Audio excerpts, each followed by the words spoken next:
नूंह जिले के पुन्हाना में नायब तहसीलदार के तबादले की मांग को लेकर वकीलों का धरना 8वें दिन भी जारी रहा। मंगलवार को अधिवक्ताओं ने नायब तहसीलदार के खिलाफ सिविल कोर्ट पुन्हाना से लघु सचिवालय तक पैदल मार्च निकाला और एक स्वर में नायब तहसीलदार मुर्दाबाद के नारे लगाए। लघु सचिवालय के गेट के सामने रोड पर वकीलों ने नायब तहसीलदार नरेंद्र भारद्वाज का पुतला फूंक कर रोष जताया। पुन्हाना सिविल कोर्ट के वकीलों ने भी हड़ताल को समर्थन करते हुए पैदल मार्च में भाग लिया।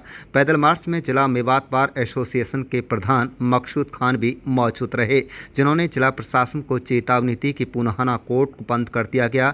अगर जल्दी ही उनकी मांगें नहीं मानी गई तो वह भी नूंह कोर्ट परिसर पर हड़ताल पर बैठ जाएंगे। बता दें कि वकील नायब तहसीलदार की कार्यशैली और अभद्र व्यवहार से काफ़ी परेशान हैं। पुन्हाना तहसील कार्यालय में नायब तहसीलदार का अतिरिक्त कार्यभार संभाल रहे नरेंद्र भारद्वाज पर तहसील के वकीलों ने भ्रष्टाचार के आरोप लगाते हुए बीते सोमवार को धरना शुरू किया था, जिसके चलते वकीलों ने लघु सचिवालय में विरोध प्रदर्शन कर एसडीएम को ज्ञापन भी सौंपा था और विरोध प्रदर्शन किया था। वहीं आपको बता दें कि बीते 8 दिन बीत जाने के बाद भी जिला प्रशासन द्वारा वकीलों की मांगें नहीं मानी गई, जिसके बाद मंगलवार को पुन्हाना सिविल कोर्ट परिसर में बार एसोसिएशन के प्रधान एडवोकेट हारून की अध्यक्षता में एक पैदल मार्च निकाला गया। पैदल मार्च में सभी अधिवक्ताओं ने भाग लिया। अधिवक्ताओं ने जिला प्रशासन को चेतावनी देते हुए कहा कि जल्दी भ्रष्ट अधिकारी का यहाँ से तबादला नहीं किया गया तो पूरे हरियाणा के कोर्ट परिसर में हड़ताल शुरू कर देंगे, तो वहीं अपने वकीलों का साथ देंगे। आप देख रहे हैं पुन्हाना से सद्दाम हुसैन। प्रधान जी, आज वकीलों के धरने को पुन्हाना तहसील पर 8वां दिन है और आज नायब तहसीलदार का पुतला फूंका गया है, क्या कहें? देखो, नायब तहसीलदार, सही बात तो ये है कि जो इसका पुतला फूंका गया है ये इसके भी लायक नहीं है, इसके खुद के जूत लगने के लायक है ये नायब तहसीलदार। आज मेरे पास इसकी एक कंप्लेंट और आई है। एक इसने रजिस्ट्री अपने वहाँ पे जमा कर रखी थी, जो इसने ना तो एग्जीक्यूट की और ना उस पर कोई ऑब्जेक्शन लगाया, अपने पास रख ली इसने और उस रजिस्ट्री को इसने गायब कर दिया। इसके खिलाफ वहाँ नूंह में भी हमने कंप्लेंट डाल रखी है। तो ये इतना जो भ्रष्ट अफसर है, इस तरीके की यहाँ तानाशाही बिल्कुल नहीं चलेगी और हम सख्त खिलाफ है इसके। कल सोमवार को डीसी साहब से मुलाकात करने का आपने बात कही थी, क्या मुलाकात हुई? क्या आश्वासन अभी तक प्रशासन की तरफ से मिला? प्रशासन की तरफ से अभी तक कोई आश्वासन नहीं मिला है, ना ही प्रशासन के किसी आदमी ने हमसे कांटेक्ट किया है। कल हमारी बार में मजबूरी थी, हमारी मीटिंग्स थी, इस वजह से कल हम मिल नहीं पाए। हमारे पास प्रशासन की तरफ से कोई इन्विटेशन नहीं है। आगे की रणनीति क्या होगी? आगे की रणनीति यह है, जब तक नायब तहसीलदार यहाँ से नहीं हट जाएगा हम बिल्कुल ऐसे ही धरने पे बैठे रहेंगे। और हमारी जो पुन्हाना बार है, मैं आज उनसे कह रहा हूँ यहाँ बैठ के कि ना तो किसी से दबने की ज़रूरत है, ना किसी से डरने की ज़रूरत है। ये नायब तहसीलदार सोच रहा है कि ये वकालत पे डिपेंड है। यहाँ एक एक वकील ऐसा है जो 20-20 किला का जोता है। ये कौन से खेत की मूली है? इतना बड़ा ये आदमी नहीं है। और हमारे पास सभी एडवोकेट जितने भी हैं सभी साधन संपन्न हैं। वकालत के ऊपर कोई वकील डिपेंड नहीं है। अच्छा, कुछ लोग यहाँ ऐसा है जो तहसीलदार के पक्ष में बात कर रहे हैं, या तो वो दलाल हैं और या इस तरीके की घटिया मानसिकता रखने वाले आदमी हैं। अगर कोई सभ्य आदमी नहीं है इस तरीके की जो बात करेगा। कहा तो ये भी जा रहा है कि यहाँ एसडीएम और डीसी लेवल का मामला नहीं, ये सीधा चंडीगढ़ से चलेगा, तो आप कैसे लड़ाई लड़ोगे? ऐसा है, हम लड़ाई लड़ेंगे कानूनी। अगर यहाँ से प्रशासन हम इसके खिलाफ कार्रवाई करता है तो ठीक है, वरना हम हाई कोर्ट जाएंगे।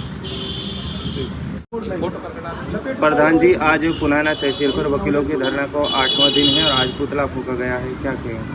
सर, ऐसा है, यहाँ एक नायब तहसीलदार पोस्टिंग है जिस पर एडिशनल चार्ज है, परमानेंट पोस्टिंग है और ये 2 दिन के लिए आता है। 2 दिन भी ये प्रॉपर तरीके से काम नहीं करते और ये अधिकारी तानाशाही यहाँ चलाई और उस तानाशाही के खिलाफ अगर कोई बोलता है तो उससे बदतमीजी से बात करता है। वकीलों से भी ये बदतमीजी से बात करता है, आम लोगों से भी ये बदतमीजी से बात करता है। सभ्यता नाम की इसके अंदर चीज़ नहीं। तो इसके भ्रष्टाचार को देखते हुए, इसके तानाशाही को देखते हुए 8 दिन से हम वकील लोग इसके खिलाफ धरना पर बैठे हुए हैं ताकि इसकी तानाशाही खत्म हो, तहसील से भ्रष्टाचार खत्म हो, लोगों के प्रॉपर काम हो, लोगों के रोजाना काम हो। 6 के 6 दिन यहाँ काम 8 दिन धरने को होने को है, अभी तक प्रशासन की तरफ से कोई भी अधिकारी नहीं पहुंचा है, कोई आश्वासन नहीं मिला, क्या मानते हैं? प्रशासन हमें नज़रअंदाज कर रहा है और ये प्रशासन को बहुत भारी पड़ेगा।